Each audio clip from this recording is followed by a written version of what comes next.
No comas nada dulce hoy. Estas palabras me las susurró una gitana desconocida en la parada del autobús, cuando iba a celebrar el aniversario con mi marido. Pensé que era una tontería, pero esa misma noche comprendí que me había salvado la vida. Lucía se despertó aquella mañana con un sentimiento especial. 7 años. Llevaban 7 años enteros juntos ella y Javier. Se estiró en la cama, sonrió y miró el reloj. Eran las 10:30. Javier se había ido de viaje de trabajo la tarde anterior y se suponía que no volvería hasta el mediodía de hoy. Habían acordado celebrar el aniversario por la noche, en casa, con tranquilidad. Lucía se levantó, se acercó a la ventana y corrió las cortinas. Fuera era un día normal de septiembre, el cielo gris, una llovizna fina. La gente se apresuraba a ir al trabajo, resguardándose bajo los paraguas. Se sirvió un café y sacó del armario una bonita caja que contenía el regalo para su marido. Un reloj caro con el que él llevaba soñando medio año. Lucía había estado ahorrando durante mucho tiempo, privándose de pequeños caprichos, pero hoy quería ver la alegría en sus ojos. Se sentó a la mesa con su taza de café, abrió el móvil y repasó fotos antiguas. Ahí estaba su boda, sencilla. Solo los amigos más cercanos y sus padres en el juzgado. Lucía con un simple vestido blanco, Javier con el traje que habían tardado un día entero en elegir juntos. Ahí estaba su primer viaje juntos a la playa. Estaban de pie en la arena, abrazados, mientras el sol se ponía en el horizonte. Y aquella Nochebuena, hacía 2 años. Estaban en casa, con la mesa puesta con marisco y una botella de cava. Ambos se reían de alguna broma tonta. Javier trabajaba como ingeniero en una gran fábrica. A menudo se quedaba hasta tarde y llegaba a casa cansado,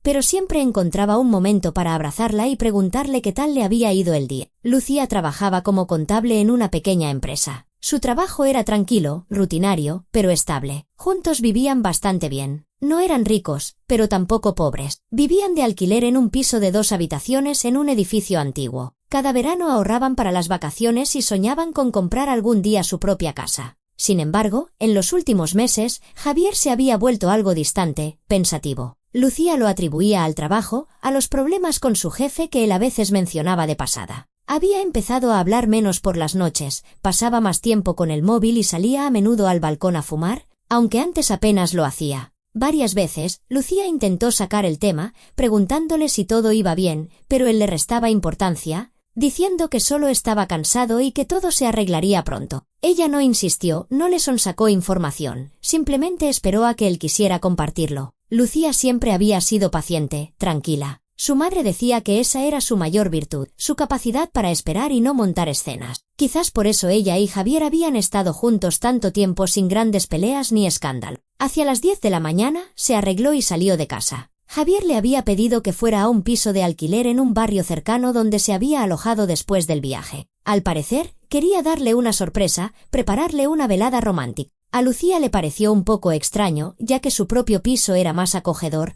pero decidió no discutir. Si su marido quería hacer algo especial, que así fuera. Quizás ya lo tenía todo preparado, decorado, y simplemente no quería la molestia de trasladarlo todo a su casa. Se subió al autobús, apretando contra su pecho el bolso con el regalo, y miró por la ventana. La ciudad pasaba lentamente, edificios grises, paradas con gente aterida de frío, los pocos coches que circulaban por la carretera. Durante el trayecto, volvió a recordar cómo se conocieron. Fue hace 7 años, en una pequeña cafetería cerca de la universidad.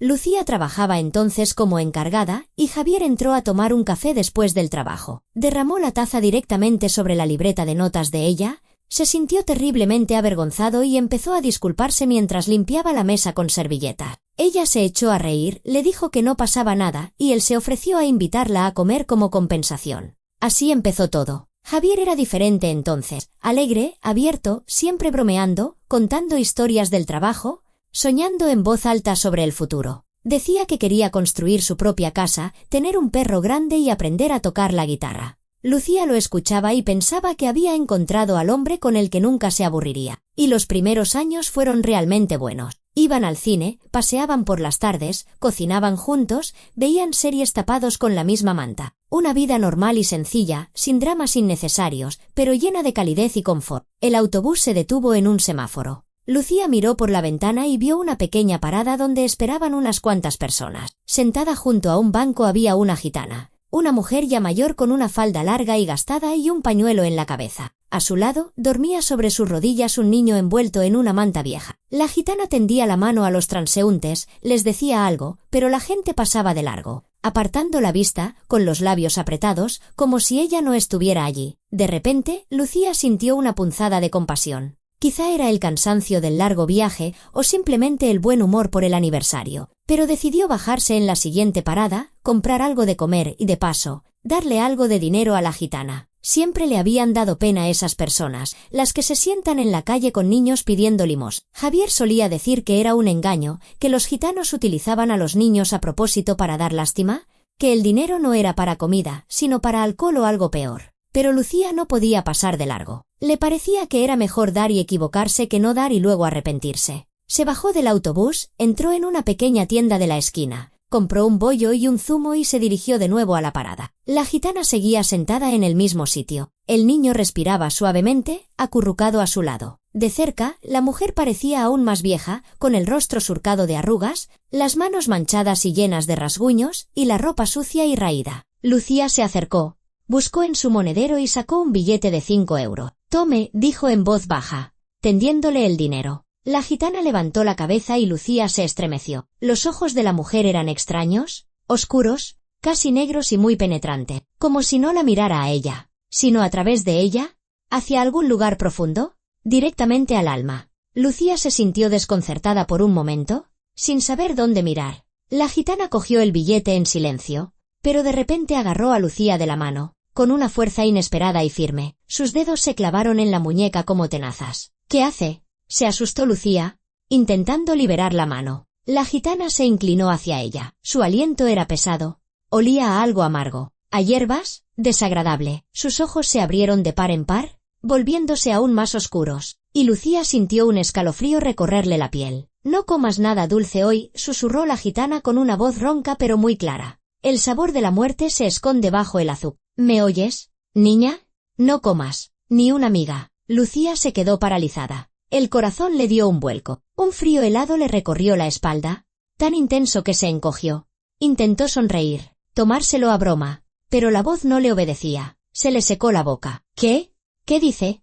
¡Qué dulce!». La gitana le soltó la mano tan bruscamente como la había agarrado y volvió a clavar la vista en el asfalto, como si no hubiera pasado nada. El niño en sus brazos se movió, gimoteó, y la mujer empezó a mecerlo suavemente, canturreando algo en voz baja, una melodía monótona y lúgubre, parecida a un conjuro o una oración. Lucía retrocedió un paso, y luego otro. Le temblaban las manos, se las metió en los bolsillos de la chaqueta y caminó rápidamente de vuelta a la parada, donde ya llegaba su autobús. Se sentó junto a la ventana, abrazó el bolso contra su pecho e intentó calmarse. Respiraba de forma rápida y superficial. El corazón le latía como si hubiera corrido una maratón. «Tonterías», pensó, mirando las casas que pasaban por la ventana. Solo una anciana, quizá enferma. «¡Qué disparate! Una muerte dulce. Absurdo. Seguramente se lo dice a todo el mundo para impresionar, para que se acuerden de ella y le den más dinero». Pero las palabras de la gitana no se le iban de la cabeza. Daban vueltas y vueltas, como un disco rayado, y con cada minuto que pasaba, su inquietud crecía. Lucía intentó recordar lo que había estado ocurriendo últimamente. Javier realmente había cambiado, no solo estaba pensativo, sino también cerrado, distante. Sonreía menos, apenas bromeaba.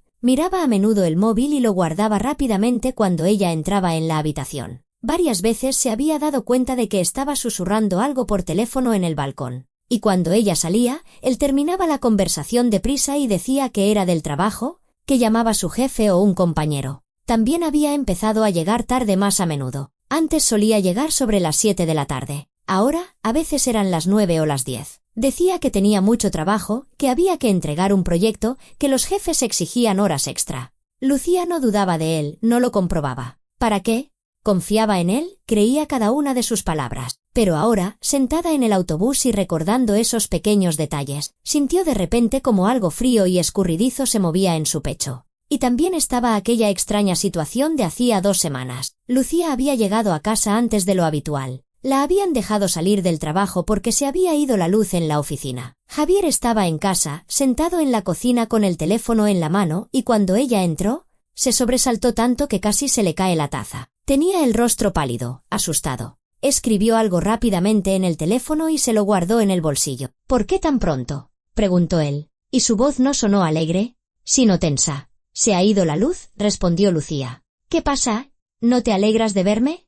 Él se echó a reír, la abrazó, le dio un beso en la coronilla y dijo que, por supuesto, se alegraba, que simplemente no la esperaba. Pero Lucía recordó esa expresión en su rostro: miedo, culpa, algo más que no pudo identificar en ese momento. Lucía sacudió la cabeza, ahuyentando los pensamientos. No podía ser. Hoy era su aniversario. Javier se estaba esforzando por darle una sorpresa, por prepararle algo bonito, y ella se estaba torturando por las palabras delirantes de una desconocida. Era ridículo, estúpido e injusto para con su marido. Tenía que relajarse, olvidarse de todo y disfrutar de la noche. Quizás Javier lo había organizado todo de una forma tan romántica precisamente para recuperar esa cercanía, que se había perdido un poco en los últimos meses. El autobús llegó a la parada correcta. Lucía se bajó y miró a su alrededor. Era un barrio tranquilo, residencial, con viejos bloques de 5 plantas y el yeso desconchado. Entre ellos, algunos árboles con hojas amarillentas y un parque infantil con columpios oxidados. Olía a otoño, a humedad, a hojas quemadas. En un banco junto al portal se sentaban 2 ancianas con pañuelos en la cabeza,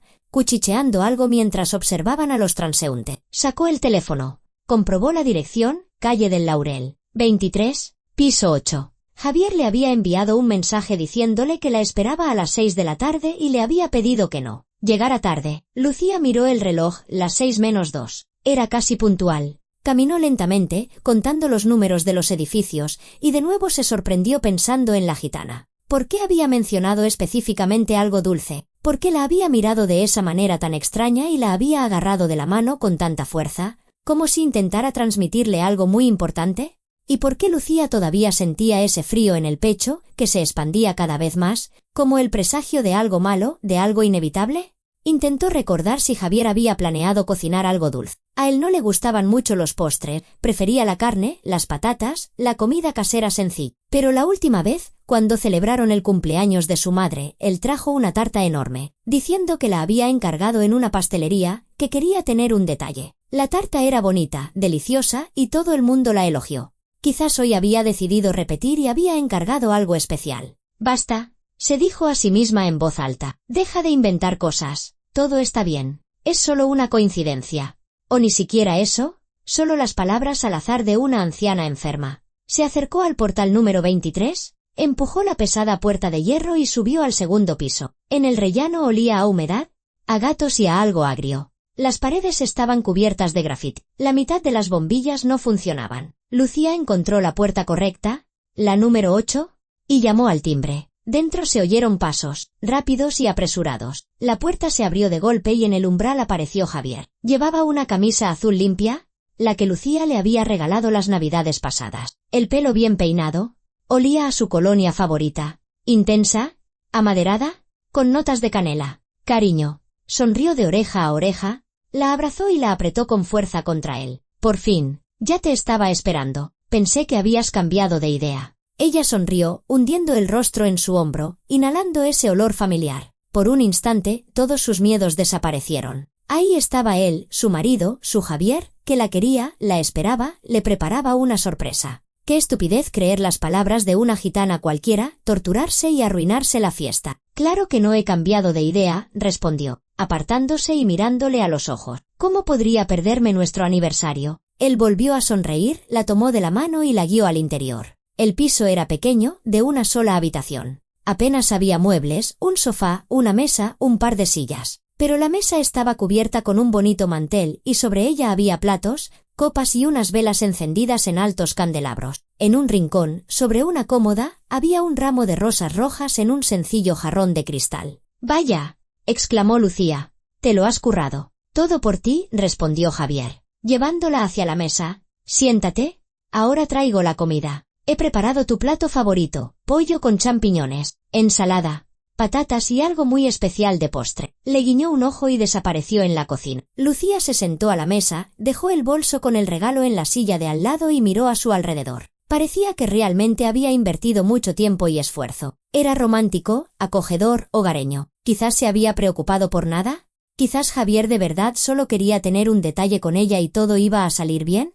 Pero cuando volvió a recordar las palabras de la gitana, «no comas nada dulce hoy», El sabor de la muerte se esconde bajo el azúcar, algo dentro de ella tembló, se contrajo en un nudo apretado. Y ese nudo no la dejaba relajarse, no la soltaba, pesaba como una carga en su pecho, recordándole su presencia cada vez que intentaba sonreír. Javier regresó de la cocina con una gran fuente de pollo dorado, del que salía un vapor aromático. La puso sobre la mesa, y a continuación trajo una ensaladera con verduras, una cesta de pan y una botella de vino tinto. «Mira», dijo, sentándose frente a ella. «Todo como a ti te gusta. Pollo en salsa de nata con champiñones. ¿Recuerdas la primera vez que lo cocinamos juntos? Dijiste que era lo más delicioso que habías probado». Lucía asintió, intentando sonreír con naturalidad. Recordaba perfectamente aquella noche. Fue hace unos 4 años. Acababan de mudarse a su primer piso de alquiler. Tenían poco dinero, pero estaban de un humor excelente. Javier había encontrado la receta en internet. Estuvieron los dos en la cocina, riéndose cuando el pollo casi se quema, y luego se quedaron sentados a la mesa hasta medianoche, hablando de todo y de nada. «Me acuerdo», respondió en voz baja. «Gracias por acordarte». Él sirvió vino en las copas y levantó la suya. «Por nosotros», dijo, mirándola directamente a los ojos. «Por 7 años juntos. Por haber estado siempre a mi lado. Por aguantar mi carácter. Mis defectos. Por ser lo mejor que me ha pasado en la vida». Su voz sonaba sincera, sus ojos brillaban a la luz de las velas. Lucía chocó su copa con la de él y dio un sorbo. El vino era intenso, un poco amargo y la calentaba por dentro. Empezaron a comer. El pollo estaba realmente delicioso, tierno y jugoso. Los champiñones se deshacían en la boca. Javier comía con apetito, hablando de su viaje de trabajo, de cómo la había echado de menos, de las ganas que tenía de volver a casa. «Fue un aburrimiento terrible», decía mientras cortaba un trozo de carne. «Estaba solo en el hotel. Ni siquiera la tele funcionaba bien. No dejaba de pensar en ti, en cómo pasaríamos esta noche». Lucía escuchaba, asentía, intentaba participar en la conversación, pero sus pensamientos volvían una y otra vez a la gitana. Las palabras de la mujer resonaban en su cabeza como un conjuro: «No comas nada dulce hoy, el sabor de la muerte se esconde bajo el azúcar». Miraba de reojo a Javier, tratando de detectar algo sospechoso en su comportamiento, pero él parecía completamente normal, relajado. «¿Satisfecho? ¿Feliz? ¿Por qué estás tan callada?», preguntó él, sirviéndole más vino. «¿No te gusta?». «No. ¿Qué va?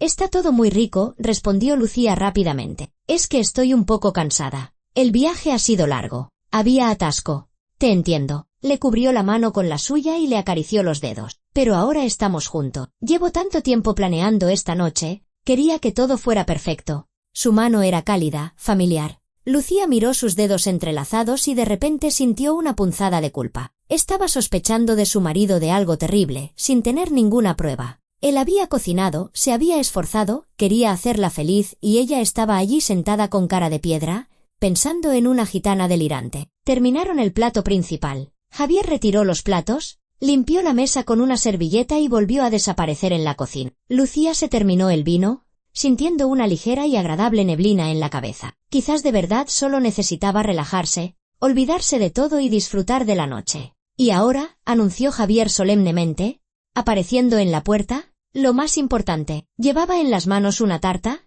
grande, redonda, cubierta de una crema blanca como la nieve y decorada con fresas frescas y virutas de chocolate. Encima ardían unas finas velas de celebración. Su suave luz se reflejaba en el glaseado brillante. Lucía se quedó helada. El corazón le dio un vuelco y la boca se le secó al instante. «Una tarta. Dulce». Las palabras de la gitana destellaron en su mente con letras rojas, tan vívidas que cerró los ojos. «La he encargado especialmente en esa pastelería que te gusta». Javier puso la tarta sobre la mesa y sopló las velas. «¿Recuerdas que decías que tenían la mejor crema? Pues toma, pruébala». Cogió un cuchillo, cortó un trozo grande y lo puso en un plato. Luego se lo tendió a Lucía. «Venga, cariño, prueba tú primero. Es nuestra fiesta». Lucía miraba el plato, hipnotizada. El trozo de tarta estaba ante ella, crema blanca, fresas rojas, una fina capa de bizcocho. Una tarta normal, de las que se pueden comprar en cualquier pastelería, pero por alguna razón, desprendía algo siniestro, algo que no estaba bien. ¿O era solo su imaginación febril? «¿Qué pasa? ¿No te gusta?». Javier se inclinó hacia ella. En su voz había un matiz de preocupación. «La elegí especialmente. Pensé que te alegrarías». «No, no. Está perfecta». Lucía cogió un tenedor y partió un trocito. «Es que estoy muy llena. ¿Quizá más tarde?». El rostro de Javier se contrajo. Por un instante, Algo extraño brilló en sus ojos, irritación, miedo. Pero la expresión cambió de inmediato a una sonrisa desconcertada. Lucía, ¿qué tontería es esa? ¿Cómo que más tarde? Es la tarta de nuestro aniversario. Venga, vamos a probarla junto, como antes. ¿Recuerdas que siempre compartíamos el postre? Cogió su tenedor, partió un trozo de la porción de ella y se lo acercó a los labios. Venga, abre la boca, como en los viejos tiempos. Lucía miraba el tenedor, la crema blanca, la fresa roja, y todo su interior se encogía de pánico. No podía explicar ese sentimiento, no podía encontrar una razón lógica, pero cada célula de su cuerpo gritaba, no comas, no lo hagas, es peligroso. Javier, ¿de verdad? Ahora no puedo. Apartó el plato. Tengo el estómago revuelto. ¿Quizá he comido demasiado? ¿Por qué no la pruebas tú primero? Yo mientras voy al baño a refrescarme, a ver si me encuentro mejor. Se levantó de la mesa sin esperar respuesta. Javier también se levantó y la agarró del brazo. Lucía, ¿qué pasa? En su voz aparecieron notas duras. Llevas toda la noche comportándote de forma extraña. Sentada, callada, apenas sonríes. ¿Y ahora no quieres la tarta? ¿He hecho algo mal? ¿No te ha gustado? No. Está todo bien, de verdad. Intentó liberar su brazo, pero él la sujetaba con fuerza. Solo estoy cansada. El vino me ha mareado. Dame un minuto. Ahora vuelvo. Él la miró fijamente durante un largo rato, estudiándola, y en esa mirada había algo nuevo, algo que Lucía no había visto antes. Recelo, cálculo, tensión. Luego le soltó el brazo y asintió. Está bien, ve, yo mientras recojo un poco. Lucía fue rápidamente al baño, cerró la puerta y se apoyó en ella. ¿Le costaba respirar? El corazón le latía desbocado. Abrió el grifo, se lavó la cara con agua fría y se miró en el espejo. Rostro pálido, pupilas dilatadas, labios temblorosos. Parecía alguien que acababa de ver un fantasma. Contrólate, se ordenó. Es solo un ataque de pánico. Te has sugestionado por las tonterías de una mendiga. Javier es tu marido, te quiere. No te haría nada malo. Pero una voz en su interior seguía susurrando, ¿y si sí? ¿Y si la gitana tiene razón? ¿Y si de verdad vio algo? ¿Sintió algún peligro? A veces la gente presiente las desgracias. Lucía inspiró profundamente y expiró. Tenía que volver. No podía comportarse así. ¿Era una falta de educación? No estaba bien. Quizás podría pedirle que dejaran el postre para más tarde. Decirle que primero quería darle su regalo. Hablar un poco. Sí, eso haría. Salió del baño y volvió a la habitación. Javier estaba sentado a la mesa, mirando por la ventana. Las velas se estaban consumiendo, la cera goteaba por los candelabros. La tarta seguía sobre la mesa, intacta. Perdona, dijo Lucía, sentándose de nuevo en su silla. ¿De verdad? No me encuentro bien. ¿Qué te parece si primero te doy tu regalo y luego comemos la tarta? Quiero ver tu reacción. Me he esforzado mucho en elegir algo especial. Javier se volvió hacia ella. Su rostro era extraño, rígido, tenso. Claro, dijo lentamente. Dame tu regalo. Lucía sacó la caja del bolso y se la tendió. Javier la abrió y miró el reloj. Por un segundo, una emoción fugaz cruzó sus ojos. Sorpresa, culpa, gratitud. Lucía no tuvo tiempo de descifrarla. Es precioso, dijo en voz baja. Gracias. Llevaba mucho tiempo soñando con uno así. Lo sé, sonrió Lucía. Recuerdo cómo lo mirabas en el escaparate. He estado ahorrando mucho tiempo. Él se puso el reloj en la muñeca y la giró. Me queda perfecto. Siempre sabes lo que necesito. Se quedaron en silencio. Las velas crepitaban. Fuera, los árboles susurraban con el viento. A lo lejos, ladraba un perro. Lucía sentía como la tensión crecía, como el aire se volvía pesado, denso, como antes de una tormenta. Bueno, ¿qué? Dijo finalmente Javier, volviéndose de nuevo hacia la tarta. ¿La probamos ya? ¿O sigues sintiéndote mal? En su voz había un deje de burla. Ligero, casi imperceptible, pero Lucía lo oyó. Lo miró a él, luego a la tarta, y de nuevo a él. Y de repente comprendió que algo importante estaba a punto de suceder, algo que no tendría vuelta atrás. Vamos a probarla, dijo en voz baja. Pero primero córtate un trozo tú. Quiero ver cómo es por dentro. Quiero saber si me la imaginaba bien. Javier se quedó inmóvil. Un segundo, 2, 3. Luego, soltó una carcajada abrupta, fuerte, antinatural. ¿Qué bobada es esa? Lucía, ya la he cortado. Ahí está, en tu plato. Venga, come. No te hagas de rogar. Quiero que la pruebes tú primero, repitió ella, esforzándose para que no le temblara la voz. ¿Por qué insistes tanto? Normalmente ni siquiera te gusta el dulce. El rostro de Javier cambió. La sonrisa desapareció y apretó la mandíbula. Se levantó de la mesa y dio un paso hacia ella. Lucía, basta de teatro. Cómete la tarta y no inventes más excusas. No, dijo ella con firmeza, levantándose también. Primero tú.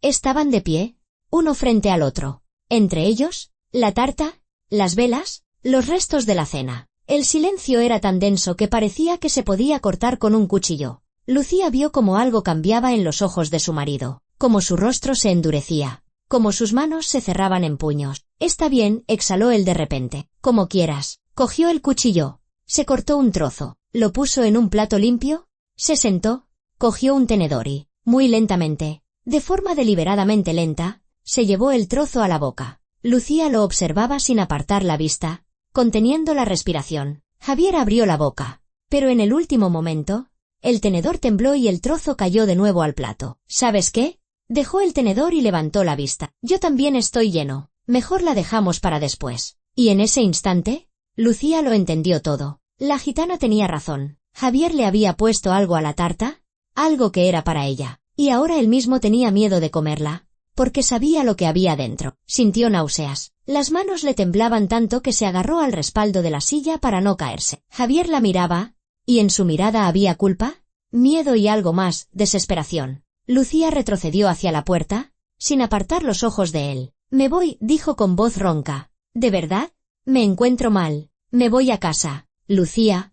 Espera. Dio un paso hacia ella, pero ella negó con la cabeza. No te acerques. Cogió el bolso. Abrió la puerta de un tirón y salió corriendo a la escalera. El corazón le latía tan deprisa que parecía que se le iba a salir del pecho. Bajó las escaleras, salió corriendo del portal y solo entonces se detuvo, boqueando en busca de aire. ¿Qué hacer? ¿A dónde ir? ¿A la policía? Pero, ¿qué les diría? ¿Que su marido le había ofrecido tarta, que ella se había negado y que ahora pensaba que estaba envenenada? ¿Se reirían de ella? ¿La llamarían paranoica? No, tenía que volver. Tenía que comprobarlo de alguna manera. Necesitaba saberlo con certeza. Lucía sacó el teléfono, marcó el número de su amiga Sara, pero no contestó. Luego intentó llamar a su madre, pero colgó a media llamada. ¿Cómo le iba a explicar a su madre algo que ni ella misma entendía del todo? Se apoyó contra la pared del portal, intentando calmarse. Quizás se estaba volviendo loca, quizás Javier simplemente estaba cansado y también se había llenado, y no había ningún veneno. Quizás la gitana solo estaba diciendo tonterías y ella se lo había tomado demasiado al pie de la letra. En ese momento, Javier salió del portal. La vio y se detuvo en seco. Lucía la llamó en voz baja. Vuelve, por favor. Tenemos que hablar. Ella guardó silencio, apretando la espalda contra la pared fría. Él se acercó y le tendió una mano. No quería. No sé qué me pasó. Perdóname. Solo vuelve. Lo hablaremos todo. Te lo explicaré. ¿Qué hay en la tarta? ¿Javier? Preguntó ella, y su voz sonó extraña, metálica. Él se estremeció y desvió la mirada. Nada. Una tarta normal. Entonces, ¿por qué no te la comiste? Ya te he dicho que estaba lleno. Mientes. Estaban de pie, uno frente al otro, y Lucía vio cómo su marido luchaba consigo mismo, como algo se rompía en su interior. Luego, él dejó caer los hombros y retrocedió un paso. Vale, exhaló. De acuerdo. Vete a casa. Pero tenemos que hablar. Te lo aseguro. Se dio la vuelta y entró de nuevo en el portal. Lucía lo siguió con la mirada, incapaz de moverse. Cuando la puerta se cerró tras él, caminó lentamente hacia la parada. Sacó el teléfono y marcó el número de la policía, pero no pulsó el botón de llamar. En su lugar, se sentó en el banco y se echó a llorar en silencio, sin esperanza, sin saber qué hacer a continuación. Lucía se quedó sentada en el banco y las lágrimas fluían solas, frías y amargas. Empezaba a oscurecer, las farolas se encendían una tras otra, proyectando manchas de luz amarilla sobre el asfalto. Los transeúntes pasaban deprisa, abrigándose en sus chaquetas. Nadie prestaba atención a la mujer que lloraba en la parada. Se secó la cara con la manga y miró el teléfono. Las 9:30 de la noche. Tenía que tomar una decisión. No podía quedarse ahí sentada. Volvió a marcar el número de la policía y, esta vez, pulsó el botón de llamar. Tonos largos, y luego una voz de mujer, cansada, indiferente. Policía, dígame. Hola. Lucía tragó saliva, intentando ordenar sus pensamientos. Creo que mi marido ha intentado envenenarme. Una pausa. Luego, la voz, ya más atenta. Explique con más detalle lo que ha ocurrido. Lucía le contó lo del aniversario, la tarta, Como Javier había insistido en que ella comiera primero y como él se había negado a probarla. Hablaba de forma entrecortada, tropezando con las palabras, consciente de que sonaba poco convincente, casi demente. Cuando terminó, se hizo un largo silencio. ¿Dónde se encuentra ahora?, preguntó la operadora. Junto al portal, en la calle del Laurel, número 23. Permanezca ahí. Enviaremos una patrulla para que investigue la situación. Lucía colgó y volvió a llorar, pero esta vez de alivio. Alguien venía. Alguien la ayudaría. No estaba sola. Se quedó sentada, abrazándose a sí misma, esperando. El coche de policía llegó unos 20 minutos después. De él bajaron 2 hombres de unos 40 años con cara de cansancio y una mujer joven de uniforme. Se acercaron a Lucía. Se presentaron como el inspector Morales y la agente Rubio. ¿Es usted quien ha llamado?, preguntó Morales. Lucía asintió y se levantó del banco. Le temblaban las piernas, apenas la sostenían. Subamos, dijo Rubio, sujetándola por el codo. ¿Cómo se encuentra? ¿Necesita asistencia médica? No. No he comido nada de esa tarta, respondió Lucía rápidamente. Pero tengo miedo. Creo que le han puesto algo. Subieron al segundo piso y llamaron a la puerta del apartamento número 8. Javier abrió casi al instante, como si hubiera estado esperando detrás de la puerta. Tenía el rostro pálido, los ojos rojos y el pelo revuelto. ¿Qué ocurre?, preguntó, mirando a los policías. ¿Podemos pasar? Morales le mostró su placa. Hemos recibido una denuncia por un posible envenenamiento. Javier miró a Lucía, y en su mirada había tanto dolor que ella apartó la vista. Pasen, dijo en voz baja, haciéndose a un lado. Entraron en el apartamento. Sobre la mesa aún estaban las velas, casi consumidas, las copas con restos de vino y la tarta, intacta, con el único trozo cortado en el plato de Lucía. Ahí está. Lucía señaló la tarta con mano temblorosa. Insistió en que yo comiera primero, y él se negó a probarla, aunque se había cortado un trozo para sí mismo. Morales se acercó a la mesa, examinó la tarta con atención y miró los platos. ¿Es eso cierto?, le preguntó a Javier. Javier guardó silencio, de pie en medio de la habitación con la cabeza gacha, los brazos colgando inertes. Responda a la pregunta, repitió Rubio con más firmeza. Si le ofrecí tarta, dijo Javier lentamente, pero no quería, cambié de idea. No dejé que se la comiera. ¿No la dejó?, insistió Morales. ¿O fue ella la que se negó? Javier levantó la cabeza y miró a Lucía. Ella se negó. No sé cómo lo supo, pero se negó. El aire en la habitación se volvió aún más pesado. Lucía se aferró al respaldo de una silla. Las piernas le flaqueaban. Entonces, ¿realmente hay algo ahí?, preguntó Rubio. Javier se cubrió la cara con las manos. No sé qué me pasó, dijo con voz ahogada entre los dedos. No quería. Simplemente estaba perdido. Tengo deuda. Muchas deudas. Y el seguro de vida está a su nombre. Pensé que era la única salida. Lucía ahogó un grito y retrocedió. La habitación empezó a dar vueltas ante sus ojos, el suelo desapareció bajo sus pies. Rubio la sujetó y la sentó en el sofá. Respire, le ordenó. Hondo y despacio. Morales sacó el teléfono y marcó un número. Necesitamos un análisis forense, dijo al auricular. ¿Sospecha de envenenamiento? Urgente. ¿Y una ambulancia?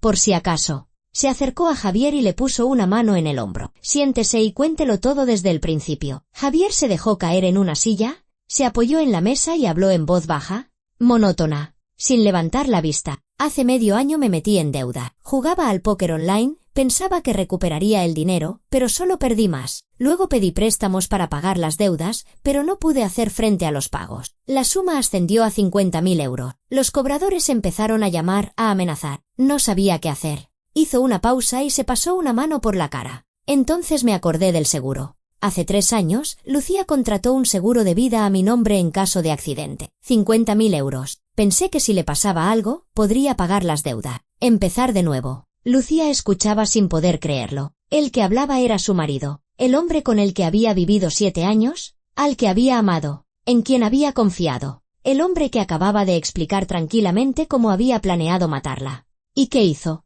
preguntó Morales. Compré veneno. Javier seguía mirando la mesa. En internet, en un foro, cianuro. Decían que actuaba rápido, que apenas dejaba rastros y se calculaba bien la dosis. Pensé en ponerlo en la comida, hacerlo pasar por un infarto. Lucía se tapó la boca con la mano para no gritar. Rubio se sentó a su lado y le puso una mano en el hombro. ¿Cuánto le puso?, preguntó Morales. Disolví el polvo en la crema. Javier señaló la tarta. En un trozo, en el que le corté a ella. El resto de la tarta está limpio. Lo comprobé al cortarlo. Quería que ella comiera primero, y luego yo me comería el resto para que no hubiera sospechas. Pero no comió. No.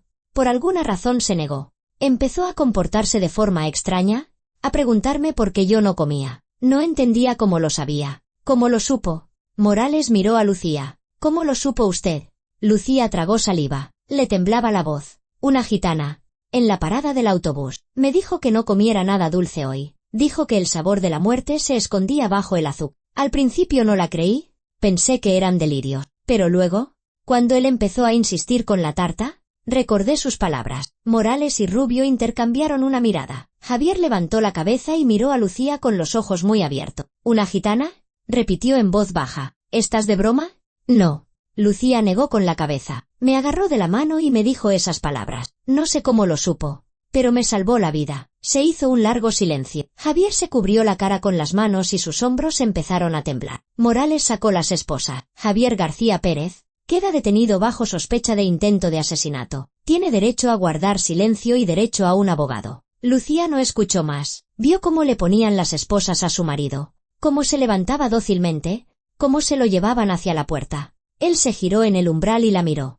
Perdóname, susurró. Perdóname, Lucía. No sé qué me pasó. Te quería. De verdad que te quería. Ella guardó silencio. No tenía palabras. No sentía nada. Dentro solo había un vacío. Enorme, frío, absorbente. Se llevaron a Javier. Rubio se quedó con Lucía y le sirvió un vaso de agua del grifo. Beba, le dijo con amabilidad. Ahora vendrá el forense a tomar muestras de la tarta y usted tendrá que declarar, contar en detalle todo lo que ha ocurrido. Lucía asintió, dando pequeños sorbos. El agua estaba tibia, no muy fresca, pero bebió porque tenía que hacer algo para no volverse loca. El forense llegó media hora después. Un hombre con bata blanca y un maletín. Con cuidado, tomó el trozo de tarta del plato de Lucía. Lo guardó en un tubo de ensayo y luego tomó una muestra del resto de la tarta. Trabajaba en silencio, concentrado, anotando algo en una libreta. Los resultados estarán mañana, dijo al marcharse. Si realmente hay veneno, se lo comunicarán de inmediato. Lucía prestó declaración. Lo contó todo desde el principio, el aniversario, el trayecto, la gitana en la parada, su extraña advertencia, cómo había llegado a casa de su marido, cómo la había recibido con flores y una sonrisa, la cena, el vino, las velas, la tarta que él le había ofrecido con tanta insistencia, cómo había sentido intuitivamente el peligro y se había negado. Morales tomaba notas, haciendo preguntas aclaratorias de vez en cuando. Cuando terminaron, cerró la libreta. Ha tenido suerte, dijo. Mucha suerte. Si no llega a ser por esa gitana, ahora mismo estaríamos hablando en circunstancias muy diferentes. Lucía asintió. Lo sabía. Sabía que debía estar agradecida, feliz de estar viva. Pero dentro solo sentía un entumecimiento, un vacío. ¿Tiene a dónde ir esta noche? Preguntó Rubio. ¿A casa de familiares? ¿De amigos? Sí, respondió Lucía. Iré a mi casa. ¿A nuestro piso? No. A mi piso. La acompañaron hasta la parada y esperaron a que llegara el autobús. Lucía se sentó junto a la ventana, apoyó la frente en el cristal frío y cerró los ojos. El autobús se puso en marcha, llevándola a través de la ciudad nocturna, y con cada metro, el pasado se alejaba, volviéndose ajeno, irreal. Lucía no durmió en toda la noche. Se quedó tumbada en la cama con los ojos abiertos, mirando al techo, intentando asimilar lo que había sucedido. Su marido había querido matarla. El marido con el que había vivido 7 años, el hombre que conocía, en quien confiaba. Había planeado su asesinato, comprado veneno, preparado una tarta, la había invitado a una cena romántica para envenenarla. Y ella debería haber muerto hoy, de no ser por un encuentro casual con una gitana en una parada de autobús. Por la mañana, llamó el inspector Morales. Su voz era oficial, severa. El análisis lo ha confirmado. Se ha encontrado cianuro de potasio en la tarta. La dosis era letal. Si hubiera comido ese trozo, la muerte se habría producido en 10 o 15 minutos. Su marido ha sido detenido. Se ha abierto un proceso penal por intento de asesinato. Tendrá que venir de nuevo para prestar declaración adicional. Lucía colgó, se sentó en la cama y se llevó las manos a la cabeza. Así que era verdad. No era un delirio, ni una fantasía, ni paranoia. Javier realmente había querido matarla. Y casi lo consigue. Los días siguientes pasaron como en una neblina. Lucía iba a la comisaría, prestaba declaración, se reunía con el instructor y descubría detalles que, cada vez, le causaban más dolor. Resultó que Javier tenía una amante, una compañera de trabajo llamada Beatriz. Llevaban viéndose 6 meses. Esa misma Beatriz sabía de su plan, e incluso le había ayudado a encontrar el veneno en Internet. A ella también la detuvieron como cómplice. Las deudas eran reales, 50.000 euros acumulados en casinos online y préstamos de entidades de microcrédito. Los cobradores realmente la amenazaban, llamaban, exigían el dinero. El seguro de vida de Lucía se había contratado hacía 3 años, cuando pidieron la hipoteca. El beneficiario era Javier. Todo encajaba, todo estaba planeado. Una semana después, comenzó el juicio. Lucía fue y se sentó en la sala. Miró a su marido en el banquillo de los acusados. Había adelgazado, estaba demacrado, con los ojos hundidos. Cuando sus miradas se encontraron, él apartó la vista. El abogado intentó conseguir una pena más leve, hablando de su confesión, de que el acusado se arrepentía, de que no había llegado a cometer el crimen, pero el fiscal fue implacable. Intento de asesinato con fines económicos, con especial crueldad hacia un familiar cercano. La sentencia se dictó un mes después. 12 años de prisión en régimen cerrado.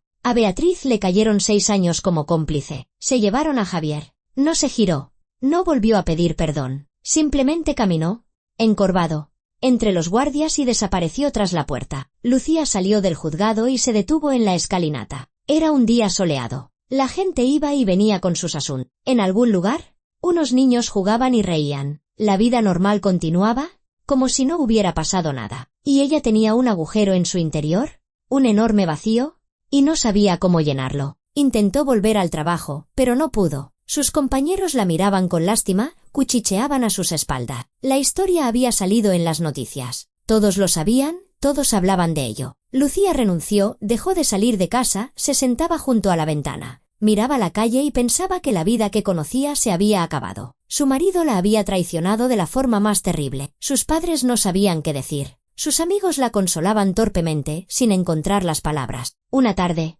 mientras Lucía estaba sentada en la cocina con una taza de té frío, llamaron a la puerta. Abrió y vio a su madre, una mujer baja y robusta, de pelo canoso y ojos amables. «Haz las maletas», dijo su madre al entrar en el piso. «Te vienes conmigo a casa de tu tía. Allí nadie te conoce, nadie te señalará. Empezarás de nuevo». Lucía quiso negarse, decir que podía arreglárselas sola, pero las palabras se le atascaron en la garganta. Simplemente asintió, y su madre la abrazó con fuerza, como en la infancia, cuando Lucía se caía y se raspaba la rodilla. Una semana después, Lucía se marchó. Hizo 2 maletas, puso el piso en venta y se despidió de la ciudad en la que había vivido toda su vida. Se subió a un tren y se fue a un pequeño pueblo de provincias donde nadie la conocía y donde, quizás, podría olvidar. La nueva ciudad recibió a Lucía con un cielo gris y una lluvia fina. La tía Vera, hermana de su madre, vivía en una vieja casa de madera en las afueras, con un pequeño jardín delantero, manzanos en el patio y una verja que crujía. Tenía más de 60 años. Su marido había muerto hacía unos años, sus hijos se habían ido y vivía sola con un gato gordo y pelirrojo llamado Milo. «Pasa, pasa», se apresuró a decir la tía Vera, recibiendo a Lucía en el porche. «Estarás helada. Ahora te preparo un té. He hecho empanadillas de pisto, tus favoritas». Lucía entró en la casa y se quitó la chaqueta mojada. Olía a madera, a repostería recién hecha, a algo acogedor y hogareño. Su tía la sentó a la mesa de la cocina, le puso una taza de té caliente y un plato con empanadilla. Se sentó enfrente, mirándola atentamente. «Estás muy delgada», dijo, negando con la cabeza, «y pálida. Hay que alimentarte, que te recuperes». Lucía guardó silencio, desmenuzando una empanadilla en el plato. No tenía hambre. Todo le sabía a cartón. La tía Vera le tomó la mano. «Lo sé todo. Tu madre me lo ha contado. No pienses en eso ahora. Aquí estás a salvo. Nadie te conoce, nadie te preguntará nada. Vive, descansa, recupérate, y ya veremos». Lucía asintió. Las lágrimas asomaron a sus ojos, pero se contuvo. Ya no le quedaban fuerzas para llorar. Las primeras semanas apenas salió de casa. Dormía hasta mediodía y luego se quedaba en su habitación, mirando por la ventana el patio, las casas vecinas, la calle vacía. La tía Vera no la agobiaba con preguntas, simplemente cocinaba, limpiaba y a veces le llevaba té con galletas. El gato Milo se le subía al regazo, ronroneaba y su cuerpo cálido y pesado la tranquilizaba un poco. Luego, Lucía empezó a ayudar en casa, lavaba los platos, barría el suelo, regaba las flores. Esas tareas sencillas, que no requerían pensar, le producían un extraño alivio. El otoño dio paso al invierno, nevó y Lucía, por primera vez en mucho tiempo, salió a la calle. Paseó por las tranquilas calles del pueblo, miró los árboles cubiertos de nieve, a los niños que se deslizaban en trineo por una colina. El mundo seguía existiendo, seguía vivo, y eso era a la vez extraño y reconfortante. A principios de diciembre, durante el desayuno, la tía Vera le dijo: «¿Sabes? En la biblioteca de la plaza buscan un ayudante. ¿Por qué no vas a preguntar? ¿Necesitas hacer algo? ¿O te encerrarás en ti misma por completo?» Lucía quiso negarse, pero luego pensó: ¿y por qué no? Es insoportable seguir sentada en casa, dándole vueltas al pasado. Quizás el trabajo me distraiga, llene este vacío con algo. Al día siguiente, fue a la biblioteca. Era un antiguo edificio de ladrillo con ventanas altas y suelos de madera que crujían. La directora, una mujer de unos 50 años con cara amable y gafas en una cadenita, la escuchó y revisó sus documentos. ¿Tiene experiencia en contabilidad? Eso es bueno, asintió. Justo necesitamos a alguien para el control del inventario y la catalogación. El sueldo no es mucho, pero el trabajo es tranquilo. ¿Empieza el lunes? Lucía aceptó. El lunes llegó puntual a las 9, se puso un delantal y le mostraron las estanterías de libros, explicándole el sistema de registro. El trabajo era monótono: clasificar libros, comprobar números de inventario, introducir datos en el ordenador. Pero era precisamente esa monotonía lo que Lucía necesitaba. Se sumergía en el trabajo por completo, olvidándose del tiempo, y las horas pasaban volando. Sus compañeros eran de pocas palabras, no se metían en su vida. Saludaban, a veces preguntaban qué tal, pero no insistían en conversar. Los lectores que venían eran variados: ancianos, estudiantes, madres con niños. Lucía prestaba los libros, ponía los sellos, sonreía educadamente, pero con distancia. No hablaba de su vida personal con nadie. El invierno dio paso a la primavera. La nieve se derritió.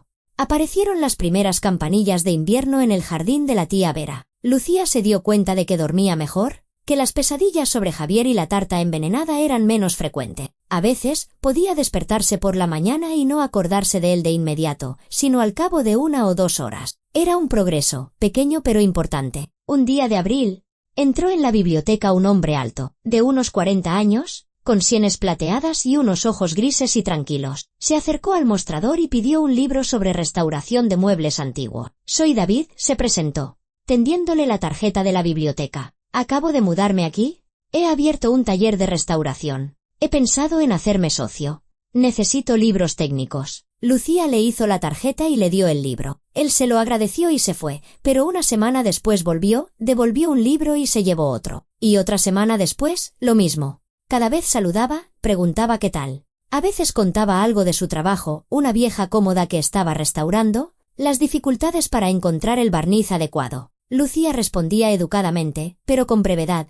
No quería intimar con nadie, no quería dejar que la gente entrara en su vida. Pero David era discreto, tranquilo, no hacía preguntas de más. Simplemente venía, cogía libros, hablaba de muebles y del tiempo. Un día de mayo, se quedó más tiempo en el mostrador. «¿Sabe?», dijo, hojeando un libro. «He alquilado un local aquí cerca para el taller. Estoy de reformas, poniéndolo en orden. Si le interesa, podría pasarse algún día a echar un vistazo. Justo ahora estoy restaurando un piano antiguo. Es una pieza muy bonita». Lucía quiso negarse, pero la palabra piano le llamó la atención. De niña había aprendido a tocar. Su abuela tenía un piano, y Lucía pasaba horas ante él, tocando melodías sencillas. Luego lo dejó, creció. Surgieron otras cosas, pero el recuerdo de aquellos días era cálido y luminoso. «Quizá», respondió con cautela. «Si tengo tiempo». David sonrió. «Me alegraría. Le apunto la dirección en un papel. Aquí tiene». Le tendió un trozo de papel con la dirección del taller y se fue. Lucía guardó el papel en el bolsillo y se olvidó de él durante unos días. Pero una tarde, paseando por el pueblo, se encontró casualmente cerca de esa calle. Se detuvo junto a la verja y miró el edificio de una sola planta con grandes ventanales de los que salía luz. Se oían ruidos, el golpe de un martillo, el crujido de tablas, una música suave de la radio. Lucía empujó la verja, entró en el patio y se asomó a la ventana. David estaba junto a un banco de trabajo, lijando algo con papel de lija, concentrado, serio. En un rincón estaba el piano, viejo, desgastado, pero con una bonita talla en la tapa. Llamó a la puerta. David levantó la cabeza,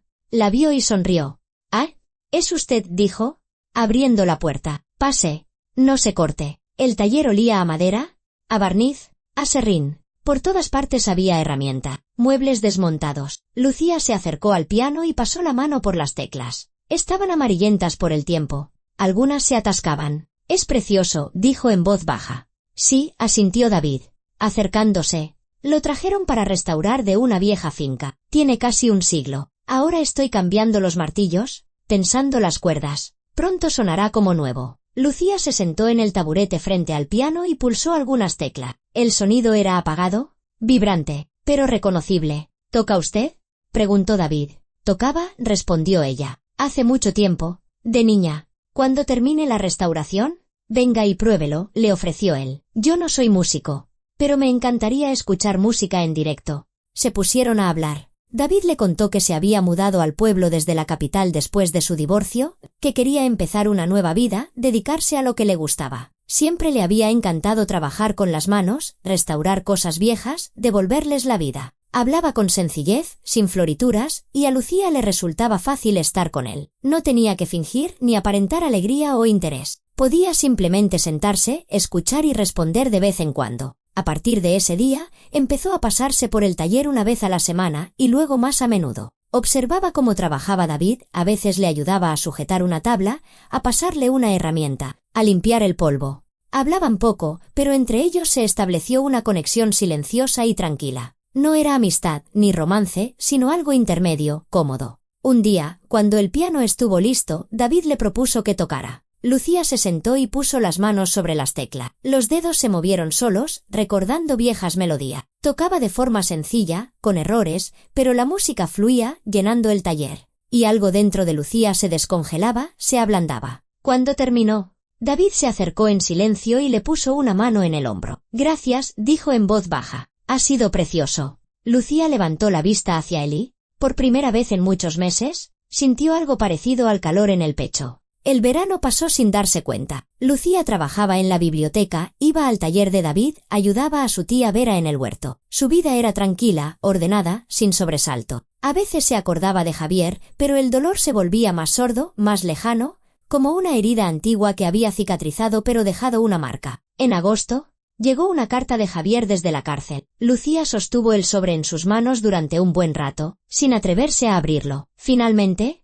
lo abrió y desdobló la hoja escrita con letra menuda. «Lucía, no sé si leerás esto. No sé si tengo derecho a escribirte, pero tengo que intentarlo. Soy culpable. Lo sé, lo entiendo. Cada día pienso en lo que hice y no puedo creer que fuera yo. No me justifico, no pido que olvides. Solo quiero que sepas que me arrepiento de verdad. ¿Te perdí a ti? Me perdí a mí mismo, lo perdí todo. Y es justo. Pero si alguna vez puedes, te pido que me perdones. No por mí, sino por ti, para que puedas seguir adelante sin esa carga. Tu exmarido, Javier». Lucía terminó de leer la carta, la dobló y la metió de nuevo en el sobre. Se sentó en el porche, mirando la puesta de sol. Milo se frotaba contra sus piernas, ronroneando. La tía Vera salió de casa y se sentó a su lado. «¿Malas noticias?». «Una carta de Javier». Lucía le mostró el sobre. «Pide perdón». La tía Vera suspiró. «¿Y tú qué?». Lucía guardó silencio un largo rato, y luego dijo lentamente: «No lo sé. Intentó matarme. Lo planeó. Compró veneno. Me invitó a cenar para envenenarme. ¿Cómo se puede perdonar algo así? El perdón no es para él. Es para ti», dijo la tía Vera en voz baja, «para que no lleves dentro ese odio, ese dolor, para que puedas seguir adelante». Lucía miró la puesta de sol, el cielo anaranjado, las siluetas de los árboles. A lo lejos, ¿cantaban los pájaros? Unos niños reían jugando en el patio. La vida continuaba, y ella formaba parte de esa vida, a pesar de todo. «Quizá», dijo en voz baja, «algún día, pero no ahora». Se levantó, entró en casa y guardó la carta en un cajón. No la tiró, pero tampoco la releyó. Simplemente la dejó allí, como un recordatorio de un pasado que ya no tenía poder sobre ella. En otoño, David la invitó a dar un paseo. Caminaron por el paseo del río, mirando el agua, las hojas caídas que flotaban, hablando de todo un poco, del trabajo, de libros, de planes. David le contó que estaba pensando en abrir un curso de restauración para enseñar a la gente a trabajar con las manos, a devolver la vida a objetos antiguos. «¿Y usted?», preguntó, deteniéndose junto a la barandilla. «¿Tiene planes? ¿Sueños?». Lucía se quedó pensativa. Antes tenía sueños, una casa propia, una familia, hijos. Pero todo eso se había derrumbado, se había hecho añicos, y no sabía si podía volver a soñar. No lo sé, respondió con sinceridad. Solo quiero vivir tranquila, sin miedo. Eso ya es mucho. David asintió. Lo entiendo. Yo también. Después del divorcio, tardé mucho en saber qué quería. Simplemente vivía el día a día. Pero poco a poco me fui recuperando. Entendí que la vida no se había acabado. Solo había cambiado. Y eso está bien. Lucía lo miró. En sus ojos había bondad, comprensión, y ninguna presión, ninguna expectativa. Solo una persona que había pasado por el dolor y había salido al otro lado. Gracias, dijo en voz baja, por estar ahí, por no hacer preguntas de más. Él sonrió. De nada. Me alegro de que viniera al taller aquel día. Me sentía solo. Siguieron caminando. Lentamente, en silencio. Lucía se dio cuenta de repente de que no se sentía sola. A su lado había una persona que la entendía, que la aceptaba, que no le pedía nada a cambio. Y eso era más valioso que todas las palabras y promesas. Pasó un año y luego otro. Lucía seguía trabajando en la biblioteca, yendo al taller de David, viviendo en casa de la tía Vera. Javier le escribió varias veces. Ella respondía de forma breve, contenida. No lo perdonaba, pero ya no lo odiaba. Simplemente lo había dejado ir, había liberado un espacio en su alma para algo nuevo. Una tarde de primavera, David la invitó a una cafetería. Se sentaron en una mesa junto a la ventana, tomaron té y comieron un pastel. Él estaba nervioso, hablaba más de lo habitual. Lucía, dijo finalmente, mirándola a los ojos. No se me da bien hablar con rodeos, así que lo diré tal cual. Estoy bien contigo, me siento tranquilo, a gusto. No te presiono, no espero nada más allá de lo que estés dispuesta a dar. Pero si algún día quieres volver a intentarlo, una relación, la confianza, todo eso, estaré aquí. Estoy dispuesto a esperar. Lucía lo miró, y algo en su interior se encogió, para luego desplegarse lentamente, como unas alas. Tenía miedo de volver a confiar, de volver a abrirse, de arriesgarse a ser traicionada de nuevo. Pero David era diferente. No presionaba, no exigía, no tenía prisa. Simplemente estaba ahí, paciente y tranquilo, y eso le daba esperanza. No sé si estoy preparada, dijo con sinceridad, pero quiero intentarlo. Despacio, con cuidado, paso a paso. David sonrió y tomó su mano entre la suya. Despacio, está bien. Tenemos tiempo. Salieron de la cafetería y caminaron por la ciudad al anochecer, de la mano. Lucía sentía el calor de su palma, oía su respiración tranquila a su lado, y por primera vez en mucho tiempo, no tuvo miedo. La vida le había dado una segunda oportunidad. La gitana de la parada la había salvado, no solo de la muerte, sino que le había regalado la posibilidad de empezar de nuevo. Y Lucía estaba agradecida por ello cada día. A veces, sus pensamientos volvían a aquel encuentro. ¿Quién era esa mujer? ¿Cómo lo supo? ¿Fue una casualidad, una coincidencia o algo más? Lucía no sabía la respuesta y probablemente nunca la sabría, pero creía que en el mundo existía la bondad, la protección, algo que cuidaba de las personas en los momentos más oscuros. Nunca volvió a ver a aquella gitana. Varias veces fue a propósito a aquella parada, la buscó, quiso darle las gracias, darle dinero, decirle que le había salvado la vida. Pero la mujer no estaba allí. Nadie de la zona la recordaba, nadie la había visto. Era como si se hubiera desvanecido, desaparecido, tras cumplir su propósito. ¿Quizá era un ángel?, pensaba Lucía, mirando la parada vacía, o simplemente una buena persona con el don de la premonición. No importa, lo importante es que estuvo allí, en el momento justo, en el lugar adecuado. Pasaron otros 2 años. Lucía y David se casaron, en voz baja, sin una gran boda, solo con los más cercanos. Se mudaron a una casita a las afueras, con el taller en el patio y un huerto. Lucía aprendió de nuevo a confiar, a amar, a creer que la vida podía ser buena. Javier cumplía su condena, escribía de vez en cuando, y Lucía respondía cada vez con menos frecuencia. En una de sus últimas cartas, le escribió: «Te he perdonado, no por ti, sino por mí, para no seguir cargando con este peso. Te deseo que encuentres tu camino, que cambies, que seas mejor. Pero nuestra vida juntos ya no existe, ni existirá». Envió la carta y sintió como si se quitara un peso de los hombros. Era libre, libre del pasado, del dolor, del miedo. Tenía una nueva vida, un nuevo hogar, una nueva persona a su lado que la quería y en quien confiaba. Una tarde de verano, ella y David estaban sentados en el porche, tomando té, mirando la puesta de sol. Milo dormitaba en el regazo de Lucía. Desde el patio se oían las voces de los niños de los vecinos. «¿Eres feliz?», preguntó David, abrazándola por los hombros. Lucía se quedó pensativa. ¿Felicidad?